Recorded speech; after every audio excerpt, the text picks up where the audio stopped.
Alhamdulillahilladzi anzala as-sakinata fi qulubil mu'minin liyazdadu imanan ma'a imanihim.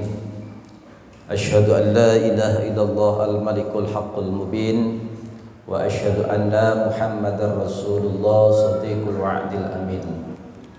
Allahumma shalli ala sayyidina wa syafiina wa habibina wa maulana Muhammadin wa ala alihi wa sahbihi ajma'in, amma ba'du. Baterainya copot dulu kali itu.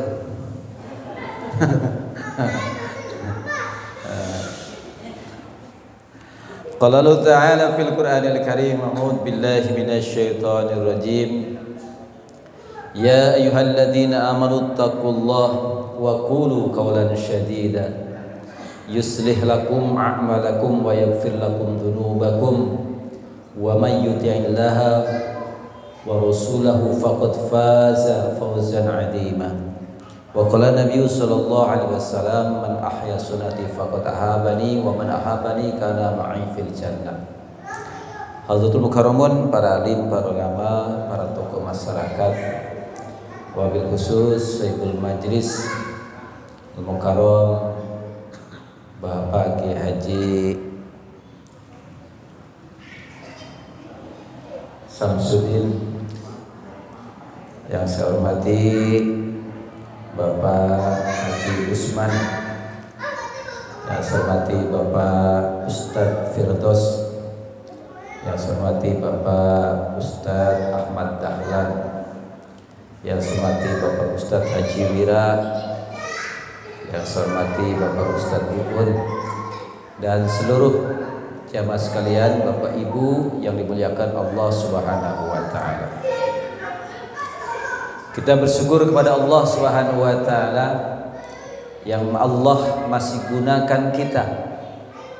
Maknanya Allah masih gunakan dan kehendaki kita masih senang duduk di majlisnya Allah Subhanahu wa Ta'ala, duduk di majlisnya Rasulullah sallallahu alaihi wasallam, dan kita gunakan umur kita, rezeki kita untuk taat kepada Allah Subhanahu wa Ta'ala. Karena kalau Allah tidak kehendaki kita, kalau orang punya uang tidak dipakai untuk ibadah, mungkin sekarang sedang di mall, atau na'udzubillah sedang bermaksiat kepada Allah Subhanahu wa Ta'ala. Kesehatannya tidak dipakai untuk taat kepada Allah. Kesempatan yang diberikan Allah disia-siakan begitu saja. Maka kita bersyukur Allah berikan umur kepada kita, Allah berikan kesehatan, Allah berikan rezeki kepada kita, tapi kita pakai untuk taat kepada Allah Subhanahu wa Ta'ala. Dan bersyukur lagi kita telah dijadikan umat Nabi Muhammad sallallahu alaihi wasallam. Ini masih bulan Maulid apa udah selesai? Masih ya? Kita bersyukur menjadi umat Nabi Muhammad. Siapa yang suruh? Allah Subhanahu wa Ta'ala. Dalam surat Ali Imran ayat 103, wa'tasimu bihablillahi jami'an wa la tafarraqu wazkuru ni'matallahi 'alaikum id kuntum a'da'an fa'alafa baina qulubikum fa asbahtum bi ni'matihi ikhwana. Ayat ini di frame dulu sama Allah, wa'tasimu dan wala tafarraqu, karena nanti di ayat berikutnya banyak perselisihan tentang perkara maulid. Maka yang pertama, wa'tasimu bihablillahi jami'a, berpegang teguhlah kalian semua pada tali Allah. Apa tali Allah? Dinul Islam. Islam ini adalah tali Allah. Maka sebelum masuk pada perkara manapun, sebelum kita membahas segala perbedaan, yang pertama kali harus kita sandarkan, yang menjadi sandaran kita adalah agama Allah. Karena apa? Di dalam perkara agama ini ada usul, ada furu. Ada hal pokok, ada hal cabang. Kalau hal pokok itu nggak boleh berbeda karena ini berkaitan dengan tauhid dan akidah kita. Tapi furu cabang itu ada khilafiyah. Makanya pasti akan ada perbedaan. Makanya sejak zaman para sahabat pun sudah ada perbedaan. Bahkan para ulama-ulama salaf, orang-orang yang suka mengaku dirinya salafi, berarti dia berpaham kepada ulama-ulama zaman salaf. Kapan ulama salaf itu? Ulama salaf itu 300 tahun ke sana. Ya, kalau 300 tahun ke sini itu ulama khalaf. Nah, ulama baru. Yang namanya ulama salaf itu ulama-ulama sekelas Imam Hanafi, Imam Maliki, Imam Syafi'i, Imam Hambali. Karena beliau-beliau ini adalah ulama-ulama yang lahir di bawah tahun 300-an. Mereka punya mazhab. Mazhab ini bukan kelompok. Mazhab itu dari kalimat mandabaha alaih, orang yang condong terhadap sesuatu tapi kepanjangan, maka jadi disingkat dari mazhab. Ya. Jadi kecondongan bukan kelompok. Maksudnya apa? Ulama-ulama itu merangkum dalil-dalil Al-Qur'an dan hadis-hadis Rasulullah SAW dan kemudian dicetak, dibukukan. Ya. Kenapa ada mazhab, ada kecondongan pada pendapat-pendapat tertentu? Karena memang Nabi berkata itu kan seumur hidup itu tidak satu kali. Kadang-kadang berkata pada kelompok tertentu agak berbeda, di kelompok tertentu berubah lagi. Karena Nabi kadang-kadang bersabda tergantung konteks, tergantung keadaan. Misalnya begini, suatu hari seorang kakek-kakek udah berwudu berkali-kali, tapi kentut lagi, udah agak dol soalnya. Ya. Tanya kepada Rasulullah, ya Rasulullah, saya udah berkali-kali wudu tapi batal terus. Apa kata Rasul? Lanjutkan sholat. Ini sahabat yang dengar nih, oh berarti kentut boleh sholat. Tapi lihat konteksnya, Nabi ngomong sama siapa? Sama kakek-kakek. Kalau bolak-balik wudu terus batal terus, pingsan gak jadi sholat. Sama dengan ketika kita sedang tawaf tuh, sedang sa'i. Tawaf dan sa'i kan campur laki perempuan. Kalau bersentuhan laki perempuan batal, wudunya gimana? Nggak beres-beres tuh tawaf sama sa'i. Makanya itu pakai pendapat itu, ketika lagi tawaf dan lagi sa'i, bersentuhan dengan perempuan tidak batal. Di konteks lain, ada anak muda bertanya perkara yang sama. Kata Nabi, wudu lagi kamu. Kenapa kakek-kakek itu tidak disuruh wudu lagi? Udah berkali-kali suruh langsung sholat. Yang kedua anak muda masih kuat, masih gagah, bolak-balik ambil wudu masih kuat. Nah, maka adanya mazhab itu merangkum pendapat-pendapat itu, alasan-alasan dan konteks-konteksnya, dan kita umat akhir zaman jadi paham. Oh, mazhab Syafi'i berarti kalau bersentuhan dengan perempuan batal. Mazhab lain tidak batal. Dengan pendapat Rasul pernah mau sholat nyium dulu Aisyah. Ada yang melihat sahabat, berarti nyium tidak batal. Tapi diperselisihkan lagi, nyiumnya bagaimana? Dengan syahwat atau tidak? Kalau dengan syahwat batal. Jadi itu mazhab-mazhab itu meramu itu, menerangkan sedetil-detilnya sehingga kita tidak bingung lagi. Makanya kalau orang bermazhab insya Allah lempeng. Tapi kalau ngerti-ngertiin ayat sendiri, nafsir-nafsir hadis sendiri, biasanya jadi salah pilih. Ya. Jadi jemaah sekalian Allah Subhanahu wa taala, kita satukan persepsi dulu. Wa'tasimu bihablillahi jami'a, berpegang teguhlah kepada agama Allah. Wala tafarraqu, yang kedua jangan kalian berpecah belah.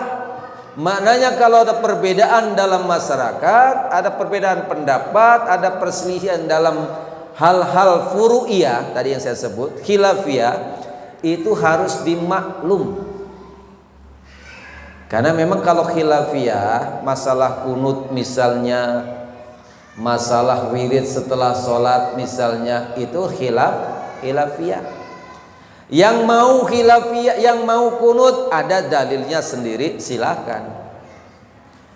Yang mau doa bersama, ada dalilnya sendiri, silakan. Yang enggak apa-apa. Wala tafarraqu, jangan jadikan perpecahan di dalam tubuh umat Islam. Karena yang membuat kita lemah itulah permasalahan yang bukan usul, bukan pokok, menjadi seperti usul. Dan kadang-kadang makian-makian mereka sangat menyakitkan, ya. Artinya mereka itu pengen serempak seperti mereka. Padahal sekali lagi di zaman sahabat saja sudah ada perbedaan-perbedaan. Di zaman tabi'in saja sudah ada perbedaan-perbedaan. Apalagi di zaman kita sekarang yang jauh dari Nabi, jauh dari sahabat, jauh dari tabi'in. Bahkan kadang-kadang susah mencari ulama yang betul-betul faqih di dalam keilmuannya. Baik jemaah sekalian, Allah Subhanahu wa taala, apa sebenarnya ingin saya terangkan? Wazkuru nikmatallah. Ingat-ingatlah akan nikmat Tuhanmu kepadamu. Ingat-ingat kalau sendiri, kalau rame-rame memperingati. Peringatan Maulid Nabi, betul mengingat-ingat bersama-sama. Peringatan Isra Mi'raj berarti mengingat-ingat bersama-sama. Apa yang harus kita ingat-ingat? Nikmatallahi alaikum, nikmat Allah terhadapmu. Id kuntum a'daan, ketika dulu kalian zaman jahiliyah saling bermusuh-musuhan. Ketika kalian dulu saling centang-perentang, sebentar-sebentar berantem, sebentar-sebentar saling bertentangan. Kemudian id kuntum a'daan fa'allafa baina qulubikum, kemudian Allah persatukan hatimu.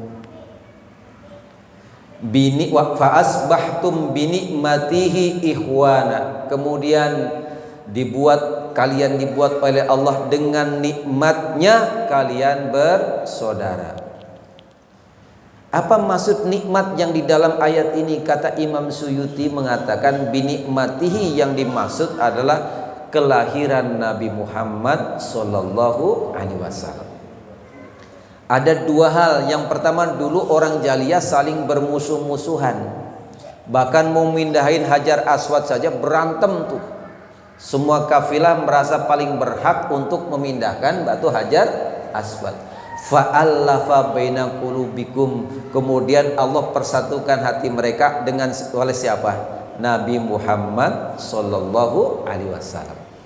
Yang kedua, fa asbahtum bi nikmatihi ikhwana, dan dengan nikmat itu juga, yaitu dengan nikmat adanya Nabi Muhammad, kalian dipersaudarakan.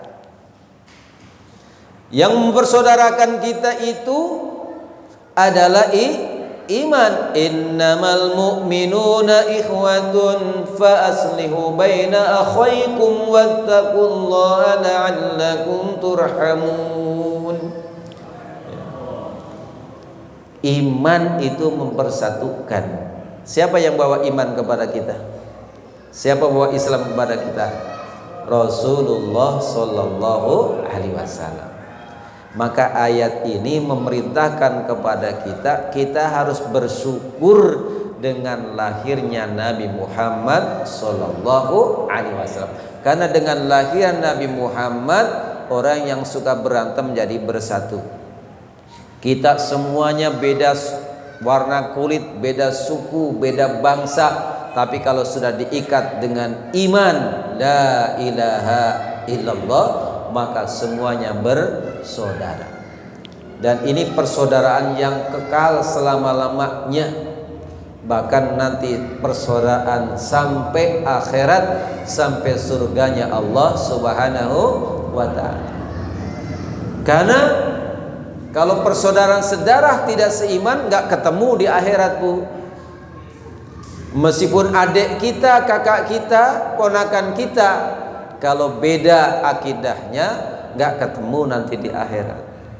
Tapi kita semua nih, kadang-kadang nama aja kita suka lupa. Ya, warna kulit beda, sukunya beda, Batak sama Sunda, tapi seiman. Besok kumpul lagi kita, Pak, di surga, Pak. Alhamdulillah. Itu dalil pertama Maulid itu tadi. Ali Imran ayat 103. Yang kedua, dalam surat Yunus ayat 58. Qul bifadlillah wa birrahmatihi fakadzalika falyafrahu wa huwa khairum mimma yajma'un. Katakanlah dengan fadilah Allah, dengan karunia Allah dan rahmatnya, maka bergembiralah. Jadi katakanlah dengan fadilah Allah dan rahmatnya, bergembiralah. Sekarang fadilah karunia Allah terbesar, rahmat Allah terbesar apa? Diutusnya Rasulullah sallallahu alaihi wasallam. Wa ma arsalnaka illa rahmatan lil alamin. Maka dengan adanya Nabi Muhammad, dengan maulidnya Nabi Muhammad, kita suruh gembira. Kalau gembira biasanya diam-diam apa? Bersenandung. Kalau gembira kira-kira ceria apa manyun? Berarti dengan maulid Nabi harus gembira. Makanya ada hadroh, ada baca maulid, gembira, Allah suruh gembira. Makanya kalau yang mengatakan maulid bid'ah, hadroh bid'ah, mereka nggak baca ayat ini. Orang kita suruh gembira. Yang mananya gembira bersenandung. Ya terserah bersenandung mau nyanyi apa. Namanya ekspresi kegembiraan.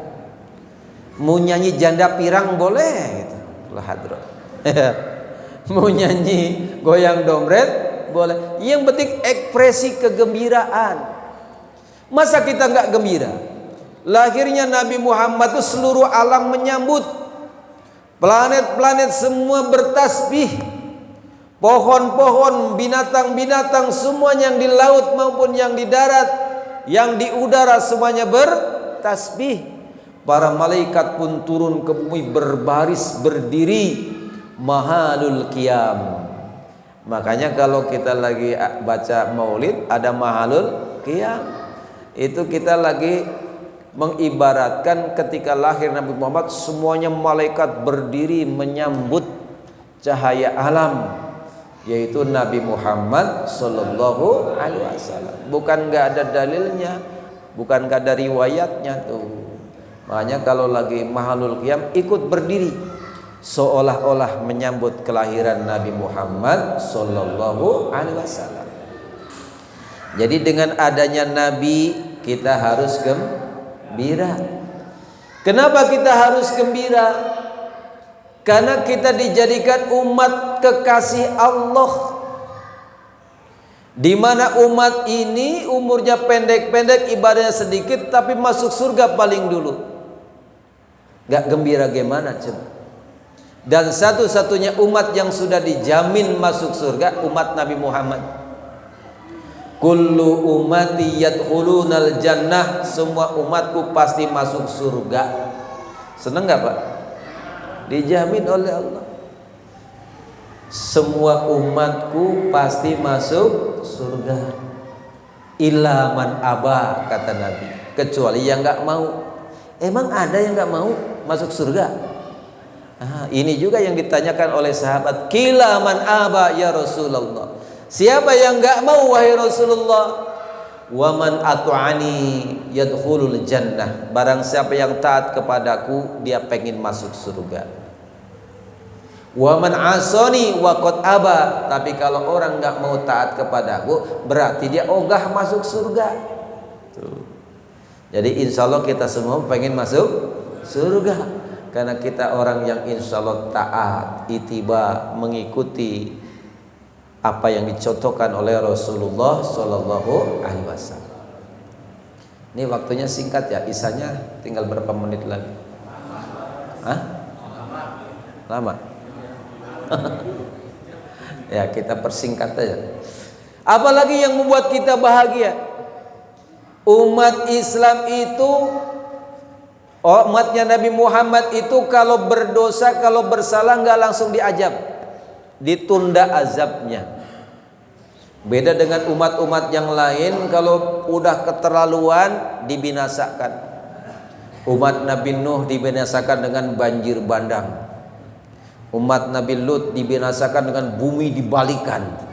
Ya, umat Nabi Soleh dengan ditimpakan awan yang panas yang gelap. Jadi umat-umat terdahulu itu kalau berdosa langsung dihukum. Tapi umat Nabi Muhammad mau beladut kayak apa ditangguhkan azabnya itu sama Allah. Ya, hebatnya umat Nabi, ditungguin tobatnya sama Allah. Makanya biasanya kalau orang manusia yang nggak mau taat kepada Allah mah suka panjang umurnya, Pak. Diulur sama Allah, ditungguin. Malaikat tuh udah gedeg banget loh. Lu kapan tobatnya lu katanya? Udah mau mampus lu katanya. Diulur tuh umurnya sama Allah, ya. Makanya kalau pengen panjang umur jadi orang, ya jangan, ya, jangan, ya, karena ajal kita nggak tahu ya kapan datangnya. Itu yang kedua. Yang ketiga, kita bahagia, kita senang jadi umat Nabi Muhammad kalau tobat gampang. Umat terdahulu mah tobatnya berat. Umat Nabi Musa itu tobatnya harus bunuh diri. Ya. Dalam Al-Baqarah ayat 54 tuh, faqtulu anfusakum dzalikum khairul lakum inda bari'ikum fattaba 'alaikum. Bunuhlah dirimu sendiri dan itu lebih baik bagimu di sisi Tuhanmu dan Tuhanmu akan mengampunimu. Tuh bunuh diri, Pak. Kalau umat Nabi Muhammad tobatnya bunuh diri, beak nih. Salah bunuh diri, salah bunuh diri. Ya. Jadi umat terdahulu itu tobatnya bunuh diri. Kalau salah, kalau dosa, ambil belati, hujamkan ke dalam jantung, baru diampuni dosanya. Atau ngajak temen, ya, sama-sama yang punya dosa. Saya mau tobat misalnya, ya, ajak Ustadz Firdaus, yuk kita tobat. Belum siap nih. Masih pengen kawin lagi. Cari lagi yang lain. Nanti sama-sama pegang pedang. Dalam hitungan 1, 2, 3 sama-sama nebas leher lawannya. Itu cara tobatnya begitu tuh umat Nabi Musa. Tapi umat Nabi Muhammad malah dilarang bunuh diri. Wala taqtulu anfusakum innallaha kana bikum rahima. Dalam surat An-Nisa 24. Janganlah bunuh dirimu sendiri karena Tuhanmu terhadapmu maha sayang. Enak nggak jadi umat Nabi Muhammad? Umat lain tobatnya bunuh diri, kita mah nggak boleh bunuh diri. Cukup apa? Astagfirullah, astagfirullah, istaghfiru rabbakum innahu kana ghafara. Bertobatlah kepada Tuhanmu, sesungguhnya Tuhanmu maha pengampun. Gitu doang. Ya. Jadi kalau kita berdosa, dalam hadis dikatakan yang pertama, summa yattatohar, mandi. Tuh ada mandi tobat. Ini dalilnya hadisnya. Summa yattatohar, mandi dulu tuh, mandi tobat namanya. Yang kedua, summa tusalli rak'atain, salat 2 rakaat, namanya salat tobat. Yang ketiga baru istighfar, banyakin istighfar. Kapan itu? Tengah malam. Jadi Bapak Ibu itu kalau mau tobat jam 1, jam 2 mandi dulu. Dingin. Pakai air hangat atuh. Ya, rebus air dulu. Kalau enggak beli itu pemanas air. Ya. Jadi kalau mandi malam enggak masuk angin. mandi tobat dulu seperti mandi junub. Habis itu sholat 2 rakaat. Habis sholat 2 rakaat, nggak apa-apa iklan itu. Istighfar yang banyak. Istighfar macam-macam, ada yang pendek, ada yang panjang. Astagfirullahaladzim, panjang dikit. Astagfirullahaladzim wa atubu ilaih, panjang lagi. Astagfirullahaladzim alladzi la ilaha illa huwal hayyul qayyum wa atubu ilaih, panjang lagi. Sayyidul istighfar. Allahumma anta rabbi la ilaha illa anta khalaqtani wa ana 'abduka wa ana 'ala 'ahdika wa wa'dika mastata'tu wa abu laka bi ni'matika wa abu'u bi dzambi faghfirli fa innahu la yaghfiru dzunuba illa anta. Kepanjangan Ustaz, pura-pura hafal aja. Ya, Masya Allah. Ya, apalin itu namanya Sayyidul Istighfar. Kata Nabi, kalau itu dibaca pagi hari kemudian mati pada hari itu, matinya mati syahid. Kalau dibaca menjelang malam, kalau mati pada malam hari itu, matinya mati syahid. Enak nggak? Makanya pagi hari habis subuh baca tuh Sayyidul Istighfar. Habis maghrib baca, nggak perlu banyak, sekali atau 3 kali. Maka Allah catat kalau mati pada hari itu mati syahid. Kalau sore dibaca, kalau mati pada malam hari itu mati syahid. Apal Bu? Kita baca bareng-bareng. Allahumma anta rabbi la ilaha illa anta khalaqtani wa ana 'abduka wa ana 'ala 'ahdika wa wa'dika mastata'tu wa abu'u laka bi ni'matika 'alayya wa abu'u bi dzambi faghfirli fa innahu la yaghfiru dzunuba illa anta. Udah apal, pasti apal, pada cerdas. Insya Allah. Kalau nggak hafal minta catatan sama Ustadz Firdaus. Jadi kehebatan umat Nabi Muhammad SAW, tobatnya gak gampang. Dan kalau tobat banyak istighfar, bukan cuma kita diampuni dosanya. Dalam hadis Rasulullah SAW katakan, man lajima istighfar, barang siapa yang melazimkan istighfar, ja'alallahu lakum, Allah akan jadikan kamu min kulli dzikin fakhraja wa min kulli min kulli dzikin makhraja wa min kulli hammin fakhraja. Allah akan berikan jalan keluar setiap kesusahannya, Allah akan beri kelapangan setiap kesempitannya, wa rajaqahu haitsu la yahtasib, dan Allah berikan rezeki dengan cara tidak diduga-duga. Enak enggak jadi umat Nabi Muhammad? Masih nggak bersyukur? Masya Allah. Istighfar diampuni dosanya, kalau punya kesempitan diberi kelapangan, kalau punya kesusahan diberi jalan keluar, diberi rezeki dengan cara tidak diduga-duga. Tuh. Yang keempat, masuk surga bukan dengan amal. Ya. La yudkhila ahadukumul jannah, tidak satupun akan masuk surga dengan kepada surga bi'amali, dengan amalnya. Sahabat bertanya, walau anta ya Rasulullah, termasuk engkau? Walau anna, termasuk aku. Terus dengan apa kita masuk surga? Dengan rahmat Allah Subhanahu wa ta'ala. Enak banget tuh. Kita masuk surga bukan dengan amal, tapi dengan rahmat Allah. Kalau begitu nggak usah amal aja, nggak usah sholat, nggak usah puasa ya. Maksudnya kita masuk surga dengan rahmat Allah. Amal-amal kita yang sedikit dihargai banyak oleh Allah. Bukan berarti kita nggak usah sholat, nggak usah puasa. Maksudnya amal kita yang sedikit itu harganya besar. Jadi pahala itu ibarat gaji.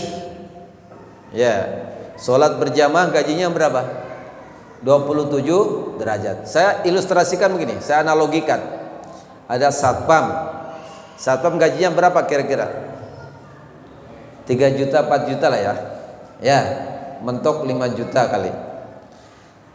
Satpam ini biasa jaga di kantor. Suatu hari dipanggil sama bos, kamu nanti malam ke rumah saya, jaga rumah, karena saya 2 hari mau keluar kota bersama keluarga saya. Kamu jaga di rumah. Begitu udah jaga di rumah 2 hari, pulang bosnya. Begitu pulang bosnya, udah kamu balik lagi kerja di kantor. Ini uang buat kamu 10 juta. Biasa gaji berapa? Sebulan 4 juta. Ini jaga 2 malam 10 juta. Kamu kayaknya nggak punya motor ya? Iya bos. Itu motor nggak pernah dipakai, bawa. Kasih uang 10 juta, dikasih motor. Udah dikasih motor, kan habis keluar kota bawa oleh-oleh. Nih, bawa buat anak bini di rumah. Itu namanya rahmat. Gajinya biasa 4 juta, tapi jaga 2 malam dapat 10 juta, dapat motor, dapat oleh-oleh. Itu namanya rahmat. Makanya Bapak kalau mau masuk surga dengan sholat, sekarang rekan sendiri sholat kita dah. Tadi sholat maghrib kita kira-kira kalau digaji, kira-kira berapa tuh kalau dibayar? Kita hitung husuknya, kita hitung kaifahnya benar apa enggak, syarat rukunnya sempurna apa enggak, kira-kira kalau dibayar berapa kira-kira Pak? Hitung sendiri Pak. Kalau dihargai 200.000 pantas nggak kira-kira? ya, kalau kira-kira dihargai 300.000 pantas nggak? Ya umpamalah setiap sholat kita, karena khusunya juga sedikit, banyak melayang kemana-mana, hargai 200.000. Kalau 5 waktu jadi berapa? 1 juta. Pantas nggak masuk surga 1 juta? Makanya kalau dengan amal kita nggak pantas kita masuk surga, karena surga puncak kenikmatan apapun ada. Walakum ma tashtahi anfusukum walakum fiha ma tad'un. Di surga itu apapun yang kamu inginkan dan apapun yang kamu minta ada. Mau bayar 1 juta, ya. Hotel aja kalau yang kamarnya deluxe udah berapa itu? Ya. Pesawat aja kalau eksekutif berapa itu di dunia? Ya.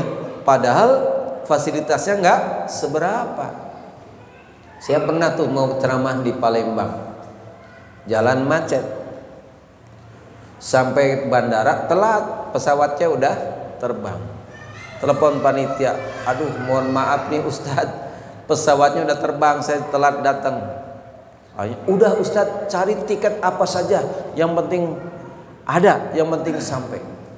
Nyari muter-muter ke Lion, ke Batik, ke apa, akhirnya ada di Garuda. Di Garuda kelas eksekutif Pak, kelas bisnis.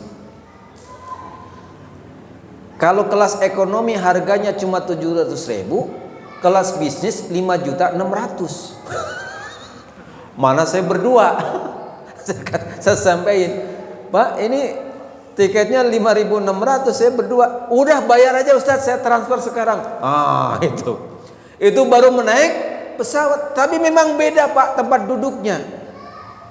Tempat duduknya jarang-jarang bisa disetel, bisa tiduran.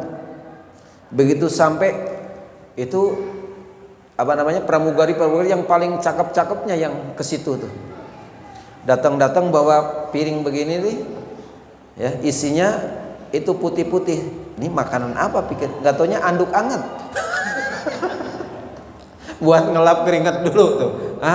Habis itu ditawarin macam-macam minuman, tawarin macam-macam makanan tuh. Itu baru di Nura. Masuk pesawat eksekutif 5.600.000. Ini surga.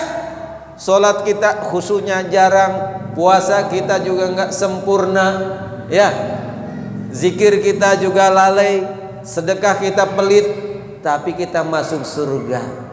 Gak pantas kalau dengan amal kita. Makanya kita masuk surga dengan rahmat Allah. Berarti ibadah ini adalah untuk dalam rangka meraih rahmat Allah Subhanahu wa ta'ala. Ya, jadi jangan pesimis. Ya ngapain kita sholat, ngapain kita puasa? Justru karena kita sholat, kalau kita puasa, karena taat kepada Allah, Allah jadi sayang sama kita, Allah jadi rahmati kita. Itu perbedaannya. Maksudnya antara pahala dan rahmat Allah. Jadi jangan malas ibadah. Justru dengan kita rajin ibadah itu, Allah jadi turunkan rahmat kepada kita. Kita ulangi keistimewaan umat Nabi Muhammad. Ada berapa tadi? Yang pertama apa? Lupa. Apalagi kalau udah pulang. Masya Allah, dijamin masuk surga. Yang kedua, ditangguhkan azabnya. Yang ketiga, tobatnya gampang. Yang keempat, masuk surga bukan dengan amal, tapi dengan rahmat Allah Subhanahu wa ta'ala. Semoga bermanfaat. Kurang lebihnya mohon maaf. Wabillahi taufiq wal hidayah. Wassalamualaikum warahmatullahi wabarakatuh.